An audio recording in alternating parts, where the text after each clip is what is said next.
Bueno, muy buenas tardes. Este trabajo que realizamos, vamos a hablar de las estrategias de manejo de los residuos agropecuarios. De este trabajo son Jenny Montoya Méndez, Andrés Mauricio Cárdenas, Freddy Andrés Bautista, Ariel Laitón Morales y Carlos Andrés Bayona. La introducción vemos que el hombre, con sus quehaceres y las labores domésticas que desarrolla, incluidos los animales domésticos, ha venido trabajando en el campo durante toda la vida.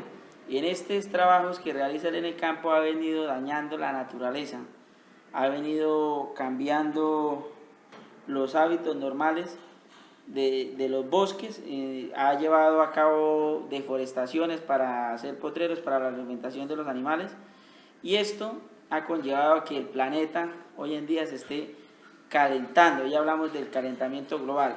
Lo otro es que los desperdicios de las casas son contaminantes para el medio ambiente. Entonces vamos a enseñar unas técnicas que se pueden realizar a bajo costo para minimizar la contaminación del medio ambiente, especialmente las fuentes de agua. Los objetivos de este trabajo es identificar las estrategias para el manejo de los residuos pecuarios generados en las explotaciones agropecuarias.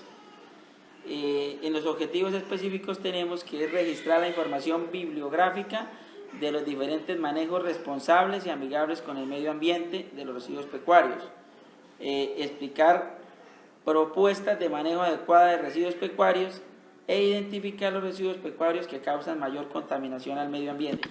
Los residuos pecuarios que causan contaminación hoy en día al medio ambiente tenemos las pollinazas, tenemos la porquinaza, el estiércol de bovino, el estiércol de equino y en general la materia fecal o los excrementos de cualquier animal que se tenga en jaulas o que esté con algún fin zootécnico de producir carne o leche para el consumo humano, o también para producir lana.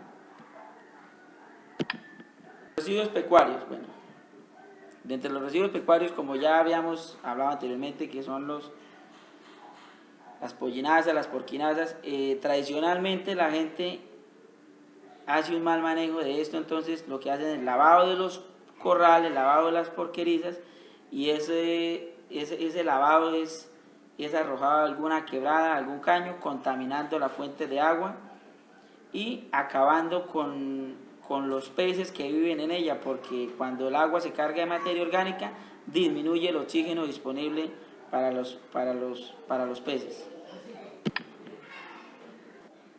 Dentro de la contaminación del suelo, bueno, entre la contaminación del suelo encontramos también que en el campo pues las personas hacen sus mercados, llevan sus cosas para la finca, entonces tienen desperdicios de plástico, tienen desperdicio de vidrio, tienen desperdicios de comida, y escogen algún sitio del terreno para botar estos desperdicios.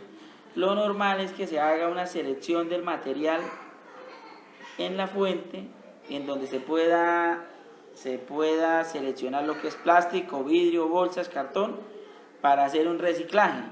Y cuando vengan al pueblo o salgan a la ciudad o algún sitio de acopio, pues se llevan estos productos, que esos productos tienen también un valor comercial para las empresas recicladoras. Y de esta forma estamos protegiendo el medio ambiente. Cuando se tiene un sitio de arrojar las basuras a campo abierto, como se muestra en esta foto, pues también hay proliferación de moscas y de zancudos y de roedores. Entonces con esto también estamos contribuyendo a que no se proliferen las enfermedades.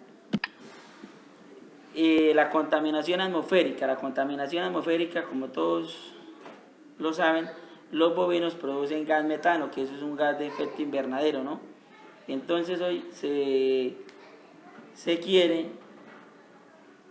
que la contaminación por gases pues disminuya al implementar sistemas silvopastoril. Los animales también producen CO2, que es un gas contaminante.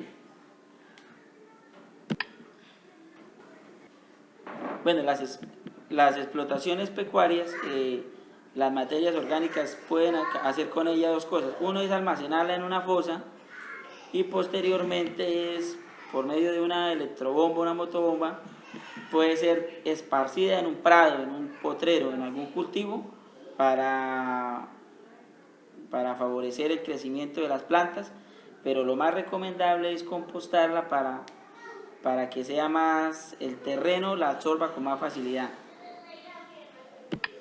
Aquí tenemos una tabla que nos habla de la composición química de los residuos de origen animal. Entonces aquí lo que vemos es el estiércol de las diferentes especies, la disponibilidad por día. Entonces, por ejemplo, acá podemos ver que los bovinos producen 10 kilogramos de materia fecal diaria, que la relación carbono-nitrógeno es de 25:1, 13:1, así como se ve en la tabla respectivamente. Y con esta tabla nos sirve para una cosa muy importante, que es, en la finca se puede utilizar un biodigestor para producir gas metano. Entonces, la materia fecal que tiene mayor capacidad de producir gas metano de las especies de la finca es la del porcino, que es del 0,06%. Y le sigue pues la del bovino, ¿no?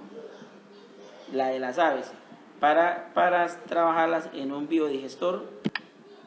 Entonces, una de las formas más comunes que se pueden realizar como estrategia de manejo de los productos de desecho es el compostaje, en donde la materia fecal de los bovinos se recoge, o de los equinos, porcinos, se recoge, se va almacenando en un sitio, se deja durante unos 45 días. Durante ese tiempo trabajan unas bacterias que son bacterias y hongos mesófilos. Estas bacterias son las que inician el proceso de descomposición y más o menos trabajan a una temperatura de 10 grados centígrados. Este compostaje es una técnica sencilla y tradicional para transformar los residuos orgánicos en abono mediante el trabajo de organismos descomponedores, y esto se lleva a cabo o en presencia de oxígeno. Entonces, cuando usted inicia un compostaje, más o menos cada 15 días debe voltearlo para airar el sitio, para que estas bacterias puedan trabajar de una forma correcta, porque cuando el compostaje se deja así quieto, sube la temperatura y las inhabilitan, ellas pierden su función cuando sube la temperatura. Cuando ya se tiene este compostaje listo a los 45, 60 días, es óptimo para cogerlo y regarlo a las plantas, a un cultivo de pasto de corte, un cultivo de yuca, de maíz, cualquier cultivo que quiera aumentar su producción, ya que estos nutrientes la planta los va a absorber de forma rápida, ya que están disponibles para ser absorbidos. Cuando se composta, cuando se agregan compostajes al suelo, también se mejoran las características físico-químicas de los suelos y se incorporan bacterias que ayudan a descomponer hojas, tallos de residuos de cosechas. Otra estrategia muy importante que tenemos para biotransformar la materia orgánica es un biodigestor. El biodigestor tenemos de varios tipos, ¿no? Entonces, el biodigestor que miramos en la parte de arriba es un biodigestor tipo Taiwán, que está construido en una geomembrana de PVC o polietileno. El principio básico de cualquier biodigestor es el siguiente, ¿no? Entonces, el biodigestor debe tener un tanque en donde se recogen la materia fecal en este caso vamos a hablar de los bovinos, la materia fecal de los bovinos, y en ese tanque se adicionan 4 partes de agua por una de estiércol. Entonces se dice que si usted tiene 25 kilogramos de materia fecal, agrega 75 litros de agua. En el biodigestor se necesitan que todas las partículas estén lo más pequeñas posibles. Entonces, se hace un buen mezclado de este material del estiércol del bovino con el agua para que quede lo más disuelto posible, lo más que se vea un agua turbia, un agua oscura, es lo ideal. Se le adiciona el biodigestor y se llena en un 70%, se llena el biodigestor no se puede llenar con esta agua en un 100%, únicamente el 70%. Hay unas bacterias metanogénicas que trabajan cuando no hay oxígeno, son anaeróbicas, y esas bacterias metanogénicas producen la descomposición de ese sustrato y producen gas metano. El gas metano puede ser utilizado como fuente de calor de lámparas en la cría de cerdos, cría de pollos, o también como fuente de fuego en una estufa con unos quemadores para preparar los alimentos de la finca. También hay lámparas a gas, entonces sirven como una fuente de luz. Lo más importante de esto es que el residuo que queda del biodigestor es un abono fertilizante, es un abono líquido que ya tiene menos cantidad de sustrato que el que se le aplicó. Es un agua que se almacena en otro tanque y de ese tanque es bombeada a un cultivo de pasto de corte, a un cultivo de caña, a cualquier cultivo que se quiera fertilizar, porque es un fertilizante de rápida absorción por las plantas. De esta forma nosotros podemos biotransformar las excretas de las especies domésticas para tener un uso racional de ellas y no dejarlas al aire libre donde va a haber contaminación. Cuando llueve, entonces las excretas producen normalmente ellas producen un lixiviado, que es un contaminante porque está bastante cargado en nitrógeno y cae a los ríos. Lo otro, en la materia fecal es donde las moscas la utilizan para poner sus huevos y proliferar. Y ya todo el mundo pues sabemos que las moscas son transmisores de enfermedades, causan anemia a los bovinos y pérdidas económicas por bajo rendimiento. También encontramos las lagunas de estabilización. Las lagunas de estabilización pueden ser aeróbicas o anaeróbicas. Es un sitio grande, como se puede ver acá en esta imagen, en donde se arrojan todos los desechos de lavado de un corral, lavado de una porqueriza.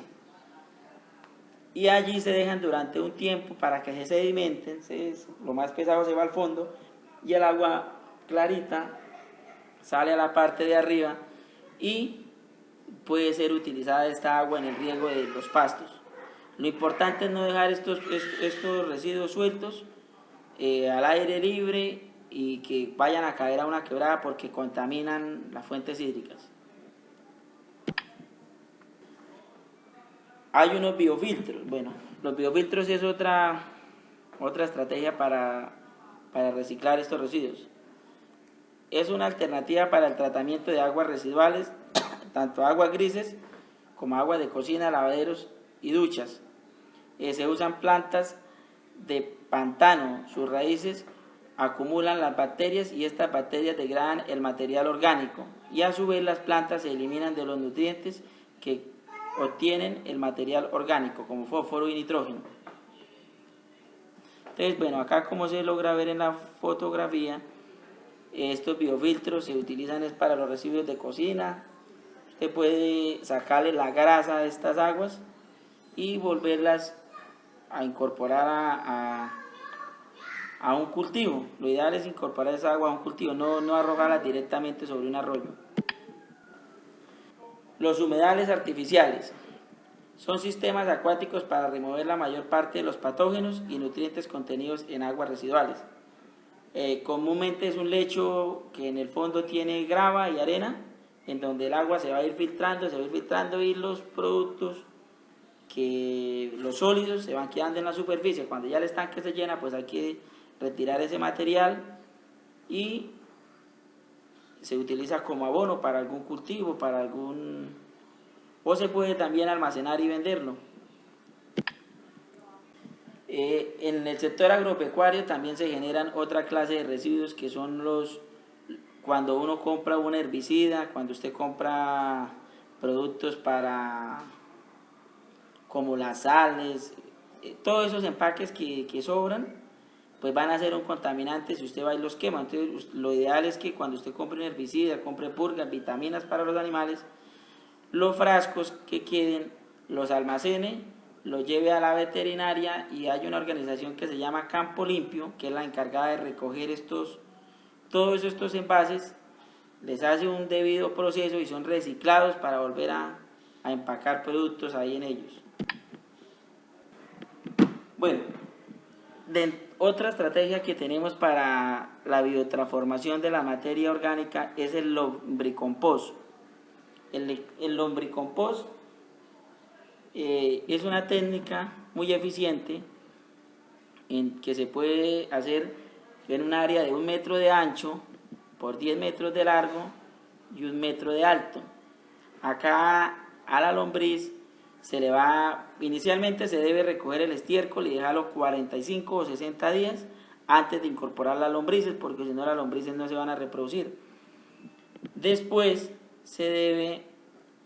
después de que este estiércol ya tenga ese periodo de 45 a 60 días almacenado, se prepara una capa de 10 centímetros y se le agregan lombrices. Ahí las lombrices van a empezar a reproducirse, y cada vez que la lombriz salga a la superficie se le echan otros 10 centímetros hasta que el lombricompost llegue a su máxima capacidad. En este momento la lombriz se recoge colocando una capa en la superficie de papaya. Ellas salen a consumir la papaya, en ese momento se puede recoger la lombriz con la menor cantidad de humus, porque esa tierra que queda es un humus, una tierra parece como arena, tierra negra, muy fértil. En ese momento las lombrices son sacadas del lombricompost. Las lombrices al comer la papaya se limpian, y esas lombrices son una fuente de proteína que pueden ser utilizadas para semillar otro lombricompost o como fuente de proteína para un concentrado para aves, para cerdos o para consumo humano. Bueno, dentro del afán del hombre de seguir produciendo alimentos, ya que la población aumenta todos los días, el hombre ha venido tumbando el bosque para hacer más potreros, para sembrar más cultivos. Entonces, la deforestación acelerada que se lleva a cabo por parte de los sistemas pecuarios y agrícolas en busca de áreas de cultivo ha conllevado a que disminuyamos la cantidad de bosques, que son los que nos permiten oxigenar el planeta. Entonces, para disminuir estas estrategias de estar tumbando bosques, recomendamos a los ganaderos que utilicen los sistemas silvopastoril, que con estos sistemas silvopastoril el suelo guarda mayor humedad. Entonces en épocas de verano el sol no impacta directamente sobre el suelo y los pastos se van a mantener más verdes, ya que el suelo logra retener mayor cantidad de agua. Lo otro es que con los sistemas silvopastoril, parte del forraje que se encuentra en los árboles puede ser también utilizado para la alimentación de los bovinos. De esta forma logramos que las fincas sean más eficientes y se logre producir mayor carne en una menor cantidad de terreno, desincentivando la deforestación acelerada en busca de mayor área de producción de pastos o de cultivos para alimentar a los animales. Las conclusiones de este trabajo tenemos que las excretas de los animales se pueden manejar adecuadamente y que las excretas son una fuente de recursos para una finca. Las excretas bien manejadas se pueden utilizar como abono para diferentes cultivos, y las excretas, cuando se hace un humus, un abono bien elaborado, esas excretas se pueden vender para jardines, para abono de cualquier cultivo. Entonces también se va a disminuir la contaminación ambiental, ya que no hay que utilizar insumos agroquímicos para la fertilización de las plantas. Bueno, muchas gracias, ese era el trabajo que les queríamos exponer.